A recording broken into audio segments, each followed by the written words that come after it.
পৃথিবীটা খুবই অদ্ভুত। কেউ ঘর চায় তো বর পায় না, বর পায় তো ঘর পায় না। পুরো উল্টাটা হয়। সবার চিন্তা ভাবনা ধারণা সবার এক হয় না। যে চিন্তা করে একটা ঘর, একটা বর, একটা সংসার, সে এগুলা পায় না। আর যে চিন্তা করে না, জীবনটা একটু থাক না নিজের মতো, এলোমেলো অগোছানো, ক্ষতি কি আছে, সেই ঘর পায়, বর পায়। আসলে প্রত্যেকটা মানুষের ইচ্ছা, চিন্তা, ভাবনা সবকিছুই আলাদা।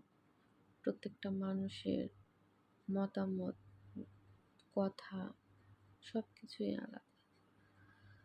তো যাই হোক, আজকে এমনিতেই মনটা খুব একটা ভালো ছিল না। ভালো লাগছে না, প্রচণ্ড রোদ। তো ওইদিন গেট মিস্ত্রিরা এসে কাজ করে গেছে বিকেল পর্যন্ত, সন্ধ্যা হয়ে গেছিল। কাজ ফিনিশিং দিতে পারেনি। তারপর ২ দিন কাজ বন্ধ রাখার পরে আজকে আবার এসেছে। আজকে ফিনিশিং দেওয়ার জন্য। তো অনেকক্ষণ দাঁড়িয়েছিলাম। ওনাদের কাজ শেষ হয়ে গেছে। আর ওনারা চলেও গেছে। আমি এমনি দাঁড়িয়ে, দাঁড়িয়ে বাড়িটা দেখছিলাম যে দুনিয়াতে এত সুন্দর ঘরবাড়ি করছি, যদি মারা যাই, যদি বেঁচে না থাকি, যদি চলে যেতে হয়, সবকিছুই থাকবে এগুলো পড়ে।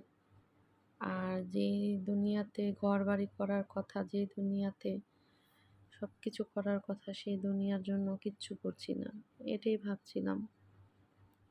যাই হোক, আজকের ভিডিওটা কোনো কিছুর জন্য না। এমনিতেই জানি না কেন মনটা ভালো লাগছে না। কোনো কথাও বলতে ইচ্ছে করছিল না। তাই আর কি এমনিতেই গেটটা দেখছিলাম আর ভাবছিলাম যে একদিন হবে যে চলে যাব দুনিয়া ছেড়ে, বাড়িঘর এমনিতেই পড়ে থাকবে। তো যাই হোক, কি আর বলবো, প্রচণ্ড গরম, তার মধ্যেই লোকেরা কাজ করে চলে গেল। আজকে অবশ্য ছাদের কাজ বন্ধ রেখেছি, কালকে থেকে আবার ছাদের কাজ করবে।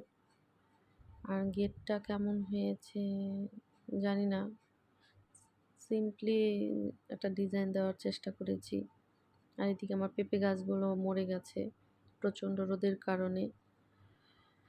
ভাবছি এদিকে মাটি ফেলবো, এগুলার আস্তরের কাজ শেষ হলে, প্লাস্টার করা শেষ হয়ে গেলে মাটি ফেলবো, তারপর কিছু গাছ লাগাবো।